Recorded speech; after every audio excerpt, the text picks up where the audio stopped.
Why else is this violence happening here and now in Mexico? Reason 2. Colombian cocaine trade was basically shut down in the 1980s and 1990s. What? What the hell?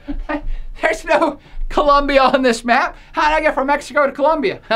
You ever seen Scarface? The Colombian kings of cocaine? The trade which blossomed in the 1980s, and billions of dollars were made by the Medellin cartels in Colombia. You ever see Scarface? Let me introduce you to my little friend, Al Pacino. Go check that out. Classic 80s nonsense. And it really signified, though, that cocaine was at its peak in the mid to late 80s, and all that cocaine used to be run through, not Mexico, but the Caribbean and straight into Florida. The Colombian cartels, they made all their money flying it straight over to the East Coast.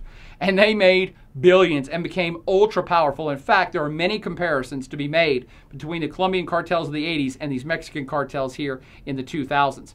Many comparisons. The Colombians perhaps were even more powerful in their country at the time, but the Mexicans are catching up fast. And things have been shifting in a very big way from the old Colombian routes to the new Mexican ones. So what happened? Well, so much coke was coming in and so many billions of dollars were going into Colombia to fuel these cartels that the U.S. government finally in the 80s was like, what the hell's going on here? We need to shut this shit down. And they did. The DEA got beefed up and they started attacking the transit routes in Florida and in the Caribbean. At the same time, the U.S. government spent billions of dollars to Colombia so the Colombian government could fight these folks from within their own country. Billions of US dollars. In fact, the aid program was called Plan Colombia. Go look it up. I think we spent like $8 billion so far. And the end of the story is that this kind of pinching effect, the Colombians attacking from within and the US attacking the transit routes, really did decrease the cocaine trade in a very big way. And yes, the Colombians eventually did take apart and destroy those very powerful cocaine cartels that ran their country for about 10 years. So there's hope for Mexico. But let's get back to this. What you have is a big shift. The cocaine and other drugs are still coming into the U.S. to go up your nose. But what has changed is where they're coming from. So they used to go through the East Coast. Now they're shifting over here. Scarface worked over here. Now the Mexican cartels work over here. And in fact, I'll throw in a couple of other pop cultural references here. You ever seen the movie Blow with Johnny Depp? Oh, that's all about the cocaine trade in the 1980s. We've had a shift from Blow to Weeds. Seen that HBO show? Weeds, set in California, that really talks a lot about the influence of the cartels in the Mexican government. Yeah, that's the shift. Bam, east to west, like so many other things. Let's get back to our reasons. So why is this happening here now? 3, NAFTA. My plaid hat is going to explode. NAFTA, yeah, the North American Free Trade Agreement. How on earth could that have anything to do with drug cartel violence in Mexico? Look at the time frame.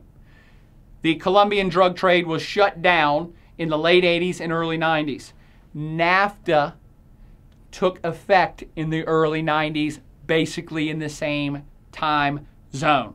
So as the East Coast trade is being shut down is when you have free trade opening up between the U.S. and Mexico. Now, the North American Free Trade Agreement is between the U.S., Canada, and Mexico. And what it did was to open up trade, release trade restrictions and fines and taxes between these countries so the more trade could happen. So you have more and more stuff being bought and sold and companies moving. And what that meant in the U.S.-Mexican border is hundreds of thousands of more semis coming across the border every year, delivering cheap goods manufactured in plants in Mexico. TVs and dishwashers and even vehicles coming from the cheap labor areas of Mexico where they were built to the U.S. market. And the Colombian cartels were tickled pink about this at the time. They're like, oh, awesome, because they're attacking us over there and shutting down our transit routes to the East Coast. Hey, let's just fly our cocaine to Mexico. Yay!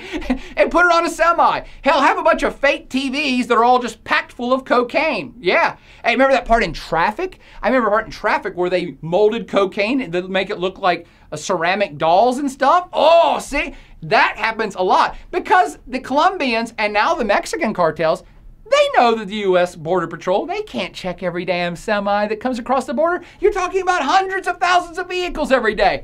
Not all of them can be checked, and increasingly, not many of them are. That is where most of the cocaine and all other illegal stuff is now getting into the United States via the Mexican transit area, and that was helped by NAFTA, a free trade agreement, which was awesome for cocaine trade.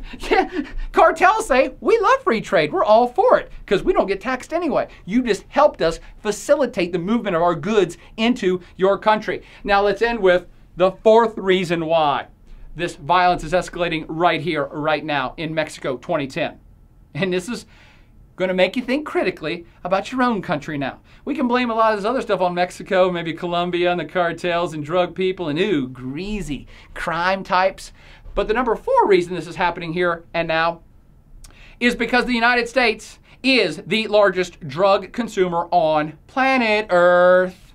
Yeah, the biggest. The U.S. has 5% of the world's population. The U.S. consumes 2/3 of the world's illegal drugs. Staggering! That's a huge trade. Huge economic incentives for people to get this stuff here at all cost. These Mexican cartels now conservatively make $40 to $50 billion a year selling you crack cocaine, amphetamines, dope, smoke, crack, black, whatever you want. And of course, all the other illegal stuff that they're dealing with too. This makes so much money flowing into Mexico that these guys have more money than the Mexican government. These cartels have more money than the Mexican army. They have better equipment and better guns. Hell, they're probably buying tanks and torpedoes at this point. They've got the jack to get whatever they want to fight back. This is a very big industry. People are going to fight to the death for it, and they are. Now, speaking of weapons and fighting, the U.S., of course, doesn't want to have a trade deficit, so we buy $40 to $50 billion worth of drugs from Mexico. But we don't want to be, completely left out in trade. We like to trade too. So what does the U.S. trade back to Mexico? Well, as if the story could get any better, the U.S. mostly sells weapons to Mexico. Lots of weapons. Now, the U.S. sells lots of weapons to planet Earth in general. But the U.S. gets to supply the Mexican army with as much weaponry as they can afford to buy. But the fun doesn't stop there either. Because many, if not all, of the weapons that the cartels have are also U.S. manufactured. Hey, good for the U.S. They get to fund both sides of a war. In fact, they buy all the drugs, which funds the entire war. Then they get to make money selling weapons to both sides of the warring parties. Isn't that a fantastic situation for Felipe to be in and his entire government and his entire country? Yeah, it don't look fun. Even if they caught Barbie today, they got a long way to go. And let me summarize and finish up with this. Let's back it up and look at the scale of the mess that's happening down here. You have Felipe Calderón, president of Mexico, going into his 4th year in office. 28,000 people have already died. He's fighting a $40 to $50 billion industry that is well funded to the teeth with arms. He has a next door neighbor to the north, that's the United States, who buys all of the drugs, thus funding the entire war. However, the U.S. also wants to build a huge-ass wall between the U.S. and Mexico, essentially keeping all the shit down there. Oh my. Thanks, U.S. Now, to be fair, the U.S. is helping out a lot more because the U.S. government has finally woke up just like they did with the Colombian cartels in the 80s and said, holy shit, this is affecting our country in a very big way. I mean, you could talk about drugs. You could have a debate about drugs, about whether they're good or bad or legal or illegal. It don't matter what side of the argument you're on, this is affecting the U.S. in a very big way for violence as well. For this organized international crime syndicates which have permeated every major city in the United States. Yes, the FBI and the federal government of the U.S. are very worried about this, and they are now starting to help out. They're sharing information with the Mexican government. They are trying to organize patrols, organize movements, organize info, and they are sending money. I think they sent $1 billion to beef up the Mexican army and lots of other things. But they got to do a hell of a lot more if you think you're going to stop these guys, because these cartels ain't going to stop. Not when you have this much money involved.